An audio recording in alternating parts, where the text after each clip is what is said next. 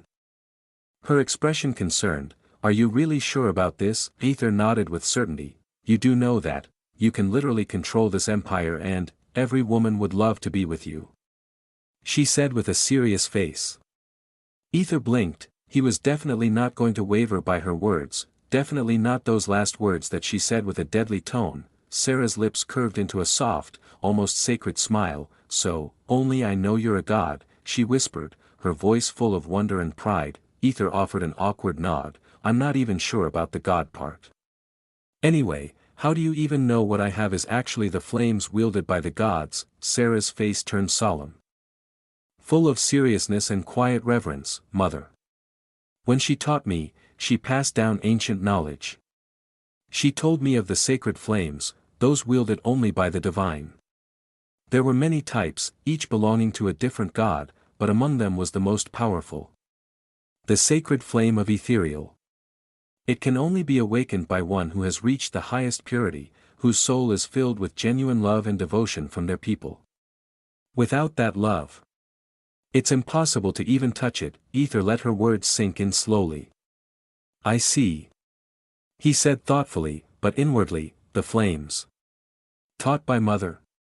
Could she really have passed down something this powerful? This sacred? Something feels fishy, he thought with a quiet frown. Sarah added softly, you know, even mother herself couldn't reach that kind of divine purity. She told you that? Ether blinked, utterly surprised again. Sarah nodded, her gaze unwavering. Ether's face twisted into something unreadable, a mixture of irritation and disbelief.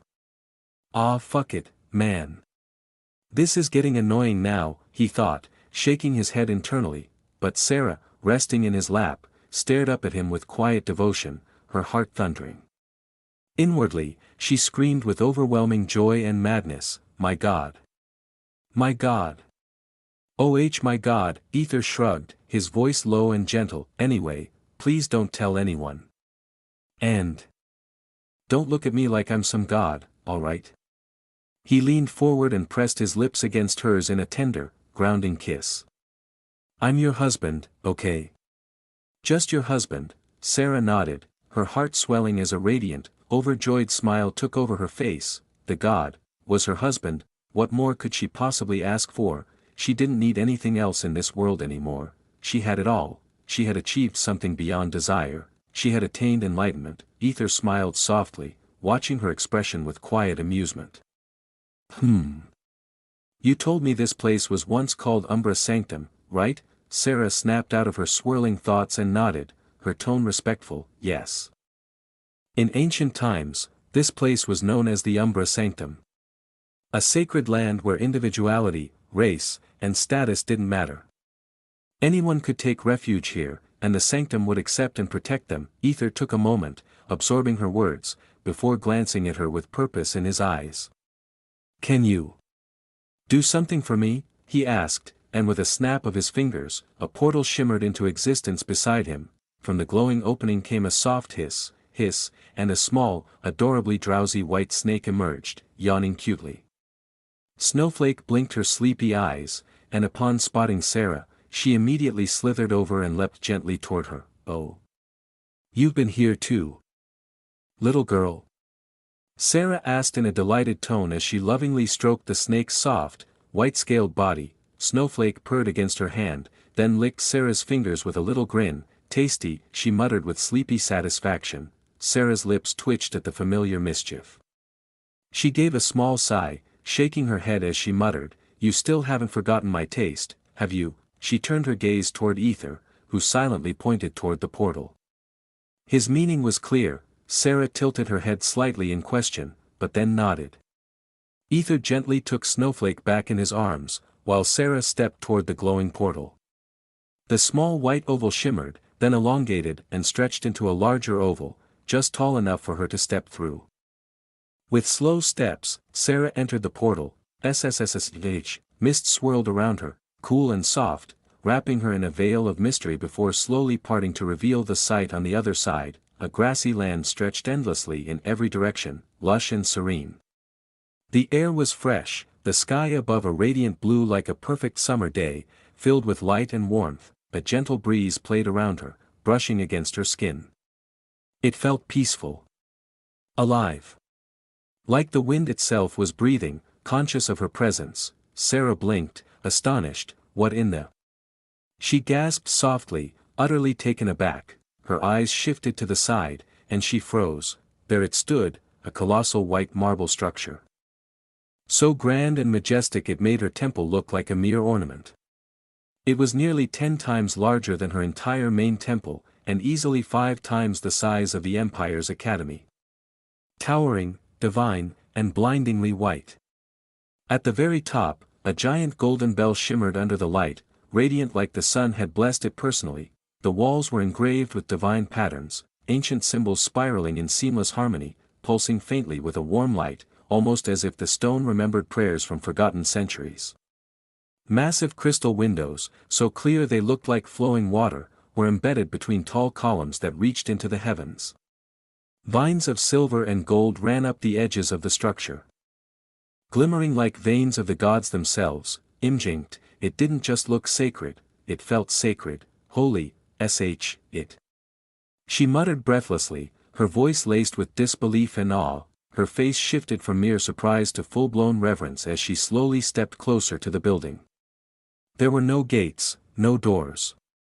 Just wide, open space, as if it welcomed all beings, without restriction, as if judgment didn't exist here, only peace. She entered the building with cautious wonder, and then it hit her, a wave of calm, of strange sacredness, washed over her entire body. As if something gentle and warm was seeping into her very veins. Her heartbeat slowed. Her limbs softened. She felt weightless, sleepy. Serene. Safe, as though this place was meant to cradle souls, and she wouldn't mind falling asleep right here, in this divine calm, forever. The interior was even more magnificent. The floors were smooth white stone, almost glowing from within, casting a soft halo around her feet with every step. Delicate fountains flowed along the sides, their water a soft blue-white light, making soft, melodic trickles that sounded like lullabies whispered by angels. Massive archways curved elegantly overhead, with murals painted in hues no mortal hand could ever replicate, stories of forgotten gods, divine battles, celestial love, and sacred creation. Everything felt alive.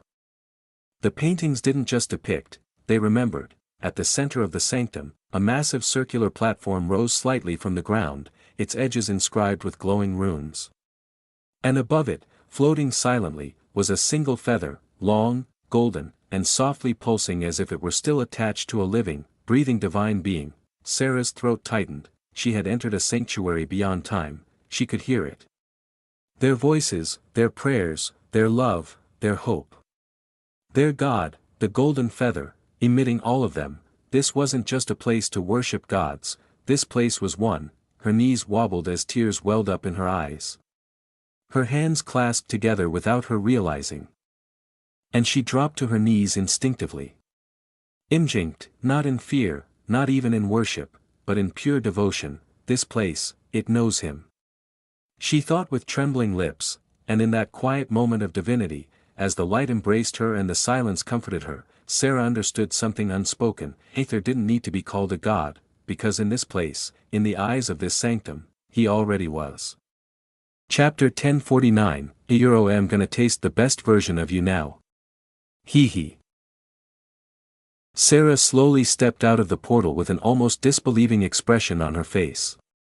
Her breaths were slow, her body slightly trembling, not in fear, but from the overwhelming sensations she felt inside the portal.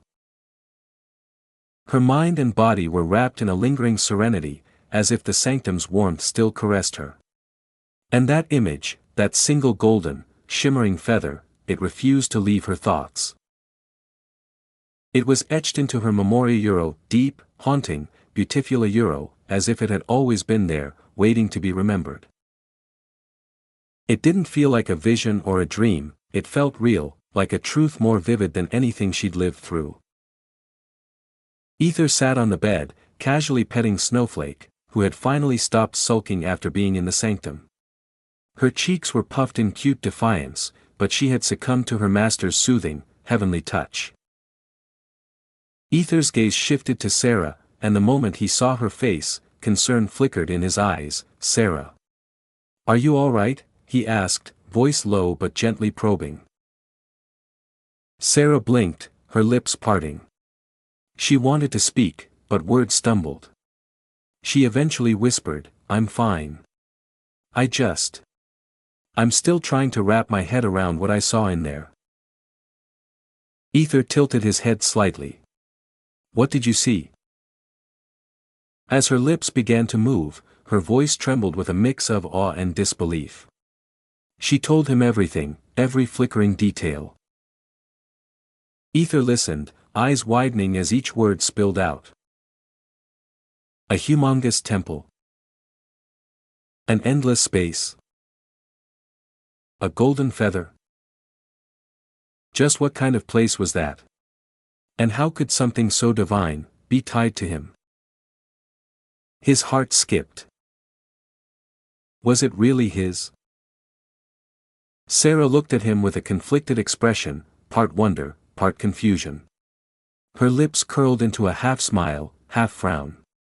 "I never thought you'd be hiding so much from me," she whispered, her voice fragile, like it could break under the weight of emotion. She looked like she was drifting lost in thought, lost in him. Ether's brows furrowed. He truly didn't know what she saw. He had tried to enter his own mysterious space 1-me, but for some reason, it didn't allow it. Even when he sent his clone inside to check the state of his off-filled storage realm, even they had been denied entry. Sarah stared at him with intensity now, like he was a treasure beyond value. "Just, what are you, Ether?" she asked breathlessly. Her voice was low, heavy with awe, confusion, and something else he need. She always thought it was Mother who was favoring him. Giving him everything. Even the arcane seemed to gift him like he was something special. But now, it all felt wrong. That golden feather, its gentle warmth, the pureness in its flames, it wasn't a gift from anyone. She had felt the deep inside her chest, burning into her soul. There was no way Mother or Arcane could offer something like that. Not even a fraction of it. That feather, that power, it was divine.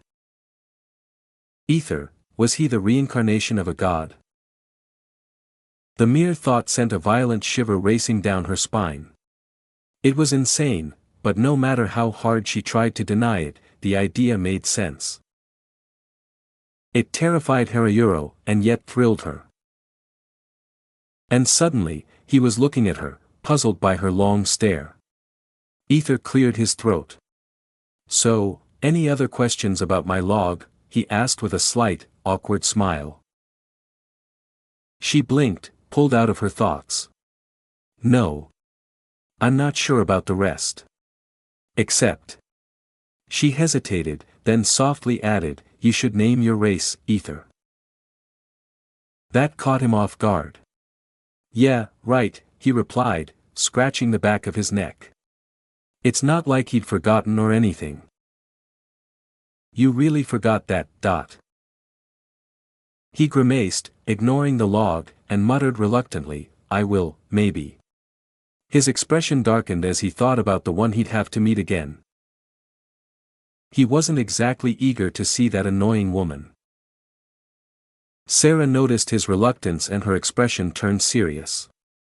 Her tone deepened, voice now filled with warning, "Ether, giving a name to your bloodline will awaken its true potential. And you. You might undergo a transformation, too. You could grow. Evolve." Ether blinked again. "Really?" Sarah nodded. "New bloodlines aren't unheard of. They're rare, yes, but they exist.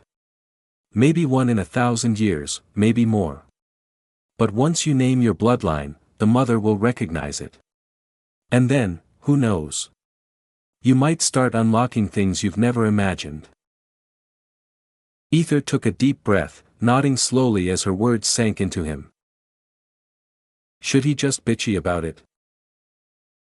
Or growth? Of course, growth was more important. He clenched his jaw. "Fuck, guess I'll have to see that bitch again," he thought with irritation. Watching him silently agree with her, Sarah smiled. A quiet, knowing, lovely smile. "Today has been full of surprises," she murmured, voice silky and warm. Ether chuckled softly. "Indeed." His eyes settled on her again, firm, unwavering. They locked into her like he could see through her clothes and into her soul. His gaze burned hungry, wanting. Sarah's breath hitched, cheeks flushing as a smile curled on her lips. She leaned closer, seductive and bold, her body swaying in rhythm with the growing tension between them. "You want more," she purred, her voice a sultry whisper that sent a ripple through the air. She slowly climbed into his lap with deliberate grace, every movement teasing, tempting. Snowflake, who had been innocently resting in Ether's lap, let out a loud, annoyed sigh. Her tiny body slithered off with exaggerated depression as if she'd seen this movie one too many times before slipping under the bed with a grumble. Her little lips moved in silent complaint, muttering something only she could understand. Sarah sat softly on his lap, her touch deliberate, graceful like a cat testing the warmth of the fire. And the moment she sank down, her eyes widened slightly. Since Ether was naked beneath the quilt, she could feel his hard, throbbing length press right against her thin panties. It pulsed beneath her, teasing her heat through the layers of cloth that now felt criminally unnecessary. "Naughty God," she whispered with a wicked grin, dragging her voice out in a teasing purr. Her breath tickled his lips. "Need some punishment?" Ether chuckled, his amusement low and deep, even though he didn't like the word God being used on himself. But, the way she said eat a dripping with heat, with a seductive edge that made his blood boil it was surprisingly exciting.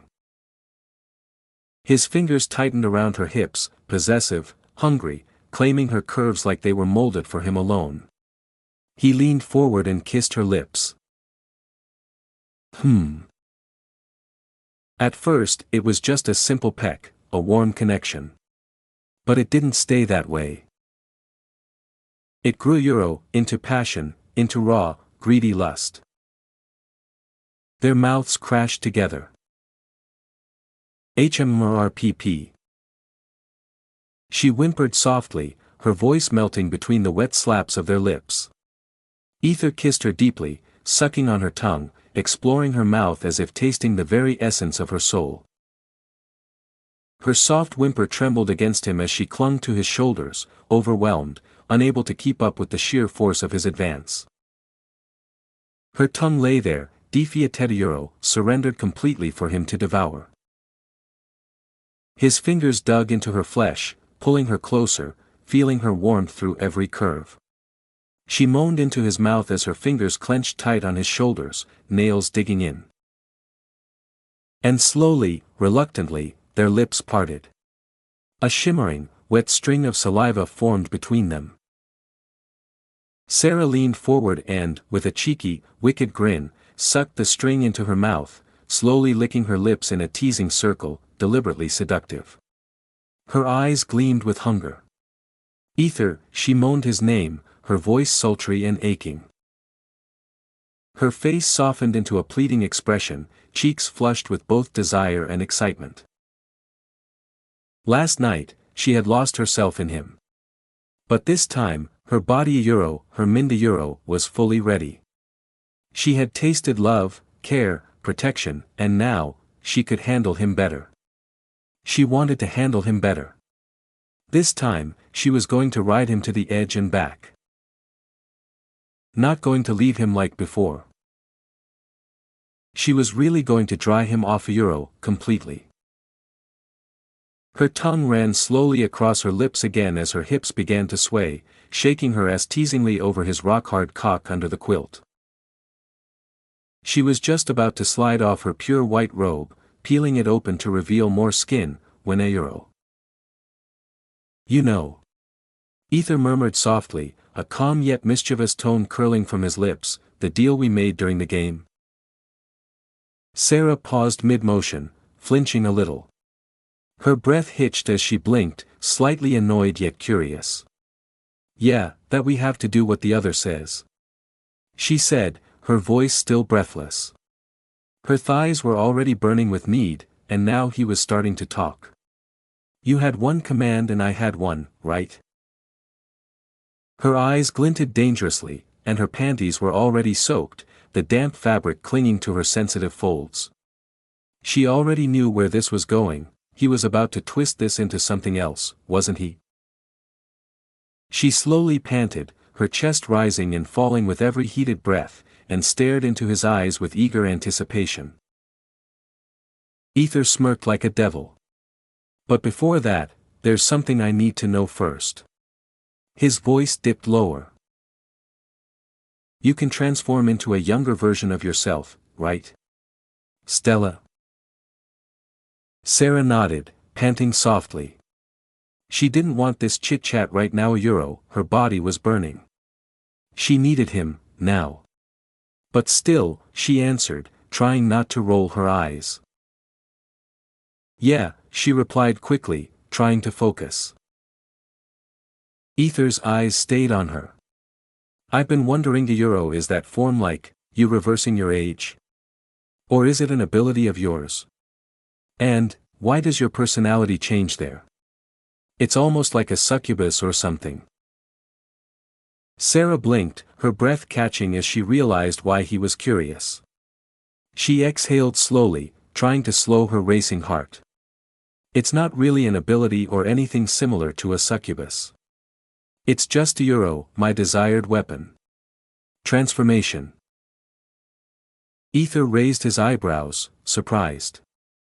Your transformation is your weapon? You mean you can literally change into something else? Sarah paused for a moment, tilting her head thoughtfully before replying. Well, not exactly. You see, when I got baptized, I wished to become the best version of myself. Stella was weak, right? So, my desired weapon was transformation. A transformation into that version I considered my truest strength. Ether blinked in surprise, absorbing the depth in her words. Best version. You mean Stella? He asked with a frown. Sarah gave a weak, slightly embarrassed smile. Whether you believe it or not, I couldn't use my weapon when I was Stella. But then, after Mother blessed me, I changed. My abilities soared. Everything about me evolved. And then, I could finally use my desired weapon. But strangely, whenever I activate it, it turns me into Stella. And I can't turn into anyone else. Just her. Ether stared at her quietly, the words hitting something deep in him. Best version Ahayuro. Then he smiled, softly. Genuinely. I get it, he said. Sarah tilted her head. Ether looked at her with warmth in his eyes, the corner of his lips curling into something tender. I think I understand now. Why Stella is the best version of you, he murmured. Even though Sarah was powerful, gorgeous, fierce, that innocent girl Stella who worked hard, who sacrificed everything to protect others, she was the foundation. The purest, rawest expression of who Sarah was. That moment in Tamiya when she gave it her all, risking it all that was what made her the best version of herself. A moment like that can never be truly repeated, only remembered. Because the first step is always the most powerful. The truest part of someone. Tell me why. Sarah asked, curious and blinking. However Ether suddenly grinned, his lips stretching into a wicked, hungry smirk. His eyes gleamed with a sinful fire. You know what? He purred, voice thick with promise. I'm gonna taste the best version of you now. Hee. Huh. Sarah's mouth fell open slightly, blinking in disbelief. Chapter 1050, Shy Stella. Stella lay on the sun-drenched bed, her silver hair cascading across the sheets, gleaming with soft strands of platinum under the gentle morning light. Each delicate lock framed her blushing face, which radiated with an innocent charm and a bashful allure. Her eyes, half-lidded and glistening, shimmered like starlight reflecting on quiet water, their expression Hazuyuro, somewhere between shy anticipation and smoldering submission. She wore a soft, white dress light, flowing, and unbearably pure. The fabric hugged her curves with graceful tenderness, cinched at the waist with a navy blue ribbon that made her hourglass form all the more striking. The lacy neckline clung delicately to her chest, accentuating the soft, round swell of her breasts, rising and falling gently with each nervous breath she took. The hem of her dress was adorned with clusters of blue flowers, blooming like whispers of spring along the edge of her creamy thighs. Her legs, pressed together bashfully. Her fingers gently fidgeted with the edge of her dress, clutching it shyly, as if trying to suppress the storm.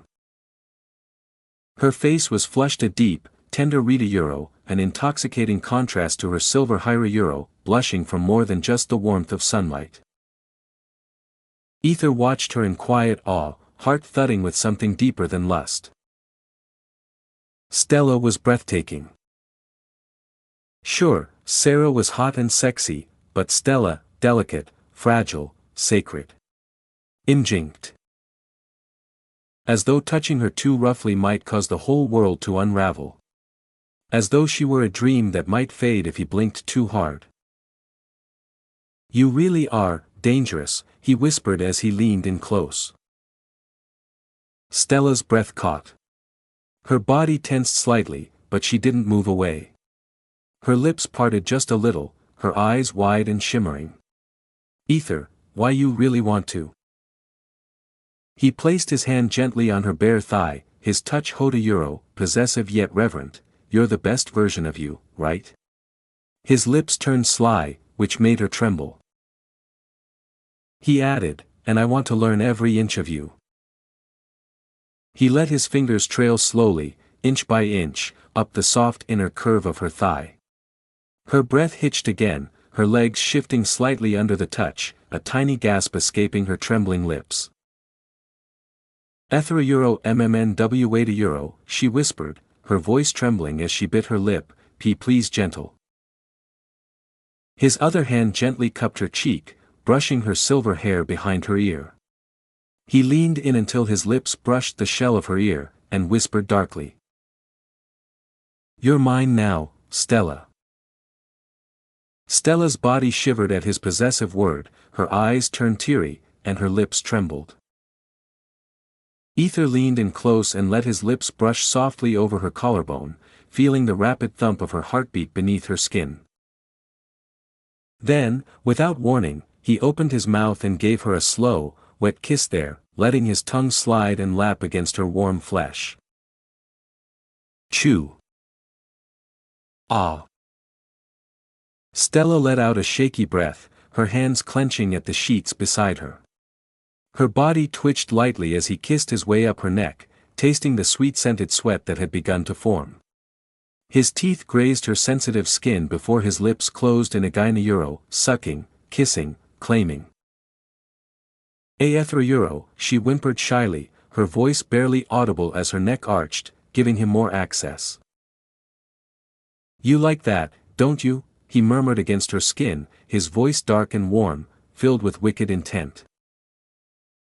One hand slipped upward, moving from her thigh, sliding over the fabric of her dress until his palm settled over her chest. Those moments sent shivers down her spine, like something electric wiring up her. He gently cupped her breast through the thin material, and her whole body flinched at the contact. Her nipple instantly stiffened underneath his palm, clearly outlined through the dress and soft lace of her bra. "Your body's so honest," he whispered, rubbing slow, careful circles over her nipple.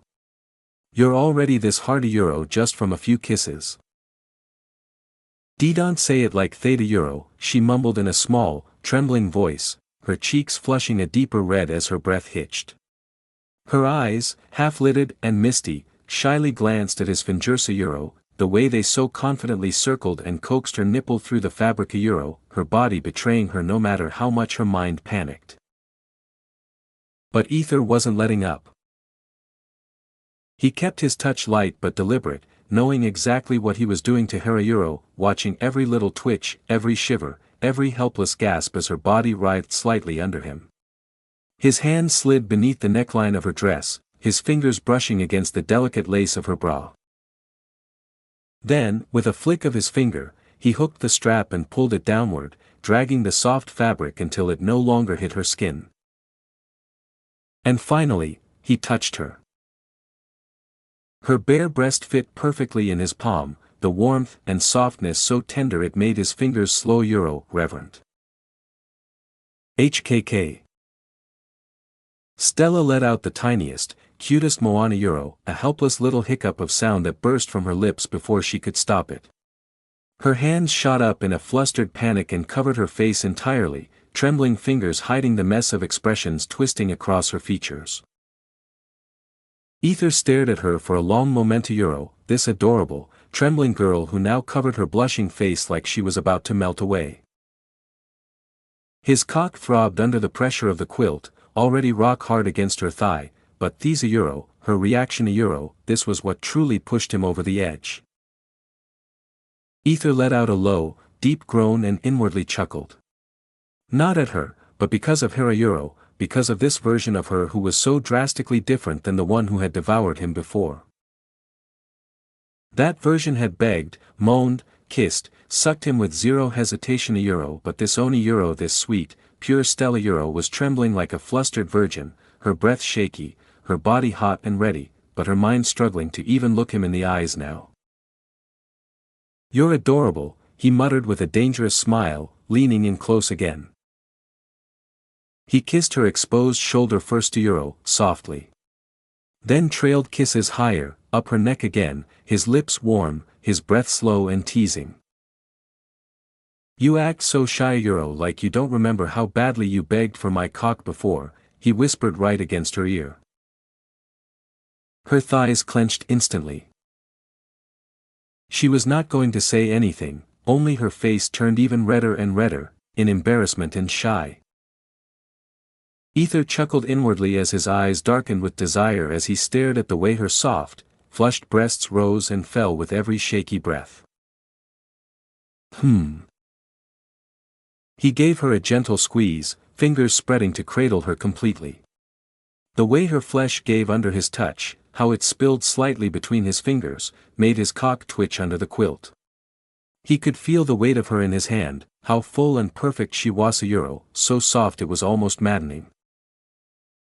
"Ah!" Stella gasped quietly, her voice caught in her throat. Her hands were still over her face, but she peeked through her fingers, trembling at how intently he touched her.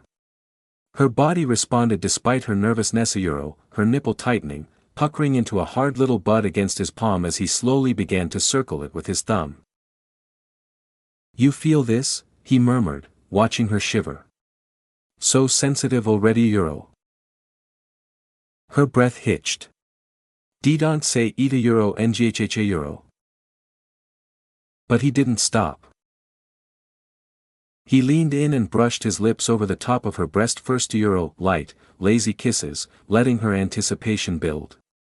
He opened his mouth and began kissing downward, his tongue slipping out, wetting her skin before dragging lower euro until finally his lips met her nipple. Her body jolted at the contact. "Ah," she whimpered, barely able to control her voice as his hot mouth closed around her. Slurp. He suckled her gently at first, lips forming a seal over her stiff little peak. He drew slow, deep pulls with his mouth, savoring the way she arched her back just slightly, her body begging for more even if she didn't say a word. His tongue flicked at her nipple inside his mouth, teasing the tip again and again before circling it slowly, almost lazily, like he was testing how far she could go before she broke. "Ether euro, it's too much euro, my chest es euro, amahe euro," she whimpered helplessly, hips twitching upward as a rush of heat built deep inside her. Ether paused just slightly euro, his lips still hovering over her breast, her sensitive nipple wet, slick, and flushed. Then, with a teasing grin, he blew a slow stream of cool air over it. "Aha euro," she gasped aloud. Her entire body arched like a drawn bowstring. Her skin broke out in shivers as the contrasting sensation struck her hard euro, hot wetness followed by cold teasing air, driving her nerves into chaos. Then he shifted, slow and deliberate, and gently pulled her hand away from her face. "Let me see you," he murmured. And Thina euro, he saw it. Her expression. Pure, raw, messy ecstasy. Lips parted, flushed cheeks soaked in heat, eyes glazed with lust and pleasure. She looked desita euro broken opina euro beautiful. Shy. He inhaled sharply, a quiet groan escaping from his throat. His cock, without a single touch, throbbed a euro, dripping warm, clear pre-cum. Did you just cum a euro from your boobs? He whispered darkly, leaning in close with a wicked curl in his lips. She didn't answer immediately euro, she couldn't. Her breath hitched and stuttered as if even a single word would tip her over the edge again. Her whole body was still twitching from the intensity. Ether didn't say anything, just slide her clothes down and chew. Chew. Chew. Chew. He trailed his kisses downward a euro, slow, deliberate, leaving a warm, wet trail from the swell of her breasts to the smooth plane of her stomach. She twitched with every kiss, her fingers curling slightly with each passing brush of his lips. His mouth paused just above her navel, and he glanced up at her flushed face. Still pretending you're shy, he teased with a quiet murmur, his voice dripping amusement and desire. I'm, not ha, she couldn't even say anything. He kissed her again a euro, right on her stomach this time. His tongue flicked out to draw a small circle, then dipped lower to the side of her hip, dragging along her skin, warm and smooth under his mouth. Her thighs shifted, her body instinctively clenching with tension. Her hips were perfect. The slight dip of her waist, the gentle curve leading down to where the lace of her panties hugged her body a euro, he wanted to explore every inch. His hands slid over her sides, then down to her hips, gripping them possessively, holding her in place as he pressed his lips to the edge of her panties. Stella gasped, jerking slightly, she just came, her body was sensitive right now. Wait a euro, ah. He didn't wait. He kissed along the line of her panties, right at the edge where the drenched fabric clung tight to her skin. His nose nuzzled the warm, delicate dip just below her tummy, breathing in the faint, sweet scent of her nectar a euro, subtle and dizzying. His tongue slipped out and flicked over the top of the lace, teasing the sensitive skin underneath. Her legs tensed as her breath caught in her throat. Ether a euro s stop she whispered, barely holding back a moan. But that only made him grin. His fingers moved slowly, playfully, to the waistband of her panties.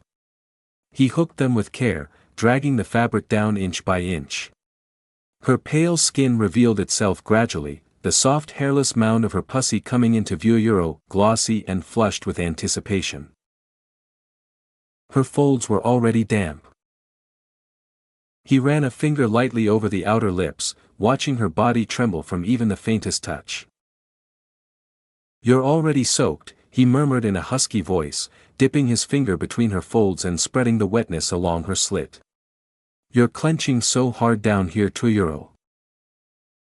Don't say theta euro, she groaned. She took the pillow and hid her face, unable to show her shameless side euro, but her hips twitched toward his hand on their own. He slipped his fingers back and forth, slow and teasing, barely grazing her swollen clit with every pass. Her slick heat coated his fingertips, warm and inviting.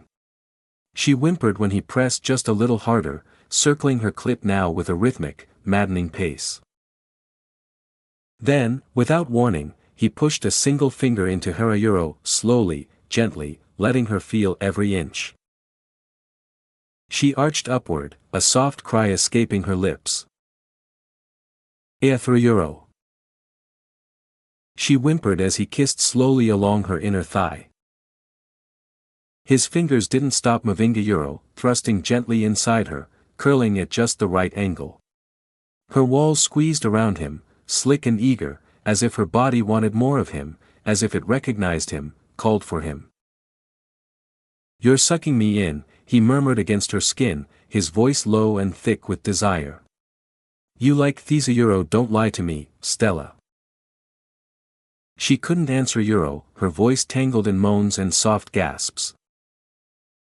Only soft, trembling moans spilled from her lips, her fingers curled into the sheets, white-knuckled, as her face hid behind her arms. Euro, too flushed, too lost to respond in words.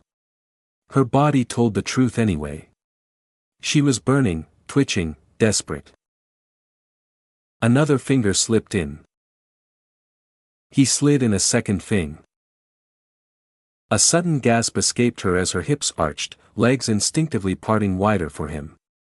It was involuntary euro, her body surrendering. Giving in. Opening up like a flower in full bloom. His fingers moved faster now, thrusting and curling with a rhythm that made her back lift off the bed, her toes curling. Nnnnghaa Ethra euro. His name fell from her lips like a plea and a prayer, half choked, half moan. His mouth moved closer. He kissed her cleat euro, just a gentle kiss euro, and her whole body jolted. Then he licked. One long, slow drag of his tongue over her soaked folds while his fingers pressed deeper inside, swirling inside her like he owned every inch of her inner walls. Her nectar spilled over his hand, leaking with each pulse euro, sweet, warm, unending. He moaned softly against her pussy, licking harder now, deliberately drawing her closer to that edge. He felt her tighten. Her legs shook, her thighs clamping around his hiata euro, but he didn't stop. He spread her open more with his thumbs, flicked his tongue over her clit, while his fingers curled again, pressing that sweet, hidden spot deep inside her. CCU. Ethra euro, she cried out suddenly, her voice cracking, her body arching so hard her hips left the bed completely. And then she broke. Splash, splash. Her pussy clenched violently around his fingers as her climax tore through her, loud and uncontrollable, her moans echoing off the walls. Her body spasmed, legs trembling, hands reaching blindly for something euro, anything euro, before they grabbed at his hair and pulled him in tight. He didn't stop. He kept teasing her clit with his tongue, relentless, even as her body convulsed through orgasm, even as she cried out and whimpered and begged with her eyes. But this was just starting. He lifted his body, as his proud dragon roared to the action. Stella almost fainted seeing that.